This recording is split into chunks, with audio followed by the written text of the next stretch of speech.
entrou numa casa 100% ecológica. Essas duas casas aqui de trás misturam design e ecologia. São chamadas de casas positivas, porque elas na verdade produzem mais energia do que consomem. Quer entender como é que isso funciona? Vem comigo.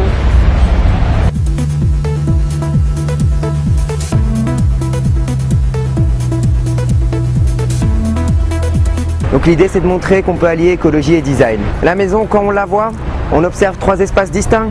Donc un espace vert, c'est une maison BBC, bâtiment basse consommation.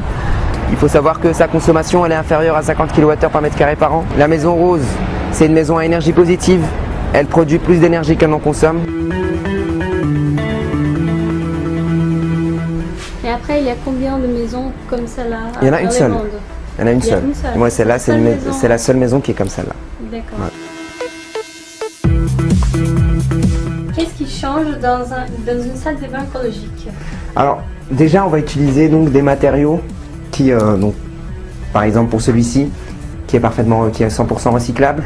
Alors, c'est un verre qui élimine donc 99,9% des bactéries qui sont déposées dessus. Então, um vidro que elimina as bactérias. On va voir les savons? Bien sûr. Alors, on est devant le tableau de bord de la maison. Donc vous avez un système de domotique, c'est-à-dire qu'on relie toutes les interfaces électriques entre elles. Après on centralise les données. Donc par exemple, on va pouvoir allumer ou éteindre les éclairages. Donc, par rapport au volet, vous allez pouvoir donc contrôler les volets. Não é fácil, gente. Mais nous, ce qui va vraiment nous intéresser avec ce type d'appareil, c'est qu'il va nous permettre de contrôler donc notre consommation énergétique. Alors là, vous avez votre consommation électrique avec vos coûts et vos gains journaliers. Vous avez donc votre consommation qui va être sous forme de schéma. Et donc aussi l'idée, c'est de l'avoir avec l'eau et donc avec le gaz. Controlando a casa do futuro. Là, vous avez ce qu'on appelle un skydome, donc pour éclairer la pièce, qui peut être ouvert électriquement, donc pour aérer. C'est ce qu'on appelle en fait des déflecteurs de lumière. Vous avez tout simplement des miroirs qui vont réfléchir la lumière du soleil. Ah. Alors en fait c'est des WC japonais.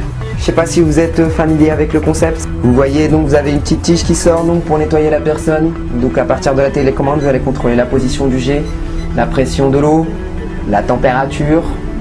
Une fois que vous terminez, vous allez avoir donc le séchage qui va se mettre en marche. Donc là vous avez de l'air chaud qui sort. Ouais, il faut pas rigoler au moment du séchage. C'est là où on a la première vertu de ce genre de toilette, c'est qu'on n'utilise plus de papier. Ensuite, l'isolation au niveau du mur. C'est ce qu'on appelle des fibres de textile recyclées. Alors c'est du 100% recyclable. C'est du tissu. Exactement. Donc on est sur la fin de la visite.